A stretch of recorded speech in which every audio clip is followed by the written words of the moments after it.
Cinema చూపిత్తమామ నీకు cinema చూపిత్తమామ cinema cinema cinema అంటున్నాడు ఇప్పుడు జగనన్నయ్య. గొట్టాల ముందుకు వచ్చాడంటే చాలు సినిమా సినిమా అని కూర్చేస్తున్నాడు. 5 ఏళ్ళు అధికారంలో ఉండి ప్రజల డబ్బుతో పెద్ద పెద్ద హీరోలు నెట్టి తాను ఇంద్రుడు తాను చంద్రుడు అన్నట్టుగా సినిమాలు తీయించుకున్నాడు. ఆ సినిమాలు వద్దయా బాబా అంటే కూడా జనం నెత్తిన రుద్దేశాడు. ఇక ఇప్పుడేటంటే తానే రంగంలోకి దిగుతాడట, అందరికీ సినిమా చూపిస్తాడట. జనంలో కొత్త అట్టా చేస్తా ఇట్టా చేస్తా అని పద్దాకా చెబుతున్నాడు. కానీ 2 సంక్రాంతులు పోయాయి. ఇప్పటిదాకా జగనన్న శవరాజకీయాలు చేయడానికి తప్ప జనాల్లోకి వచ్చింది లేదు పెట్టింది లేదు. పోనీ పాదయాత్ర అంటున్నాడుగా, దానికోసమైనా రెడీ అవుతున్నాడా అంటే అది కూడా లేదు. కానీ ప్రతిసారి గొట్టాల ముందుకు వచ్చి బయలు బిల్డప్లు ఇస్తున్నాడు. కూటమికి సుక్కలు చూపిస్తానంటున్నాడు, చంద్రబాబుకి సినిమా చూపిస్తానంటున్నాడు. కూటమి ప్రభుత్వం అధికారంలోకి వచ్చి 2 నెలలు అయిపోయింది. ఇప్పటిదాకా జగనన్న అసెంబ్లీకి వెళ్ళి ఒక్క మాట మాట్లాడలేదు, ప్రజల పక్షాన ఒక్క పోరాటం చేయలేదు.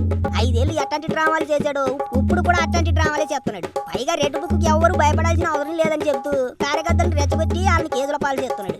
ఈ చిత్రం ఏంటంటే కార్యకర్తల్ని ఉత్సాహంగా పనిచేయాలని చెబుతూ తాను మాత్రం ఇంకో 1.5 ఏళ్ళ తర్వాత బయటకు వస్తానని అస్సలు సిగ్గుపడకుండా చెబుతున్నాడు అమ్మాయి. ఇప్పటికే వైసీపీ గ్రాఫ్ దారుణంగా పడిపోనాది. లీడర్లంతా పార్టీ లేదు బొక్క లేదు అనుకుంటూ అండర్ గ్రౌండ్ లో దాక్కుంటున్నారు. బూతులు మాట్లాడే లీడర్లు కలుగులో ఎలకల్లా అప్పుడప్పుడు బయటకు వచ్చి ఏదో ఒకటి వాగేసి వెళ్తున్నారు. అసలు వైసీపీ అనే ఓ పార్టీ ఉందనే విషయమే ప్రజలు మర్చిపోతున్నారు. ఎందుకంటే మరి జగనన్న బెంగళూరు కొంపలోనే టైం పాస్ చేస్తున్నాడు కాబట్టి. తెలంగాణలో కేసీఆర్ లో ఫీలింగ్ అయిపోతున్నాడు జగనన్నయ్య. కానీ ఆయనకు జగనన్నకు నక్కకు నాగలోకానికి ఉన్నంత తేడా ఉంది. ఇక పెద్ద కామెడీ ఏంటంటే ఈసారి 5,000 కిలోమీటర్లు పాదయాత్ర చేయాలని చూస్తున్నాడు జగనన్నయ్య. మరో ఈ చిత్రం ఏంటంటే 3.5 ఏళ్ళు ప్రజల్ని పట్టించుకోకుండా కనీసం అసెంబ్లీకి కూడా వెళ్లకుండా 5,000 కిలోమీటర్లు తిరిగితే ప్రజలు ఓట్లేస్తారని జగనన్న గట్టిగా నమ్ముతున్నాడు. అసలు పాదయాత్ర చేసి జగనన్న ఏడు చెబుతాడో ఏమో మరి. ఇప్పుడు ఎట్లాగైతే గొట్టాల ముందుకు వచ్చి కామెడీ చేస్తున్నాడు, ఆ పాదయాత్ర టైంలో కూడా ఇట్లాంటి కామెడీనే చేస్తే ప్రజలు బాగా ఎంటర్టైన్మెంట్ ఫీల్ అవుతారు. కానీ ఎన్నికల్లో ఓట్లేరు.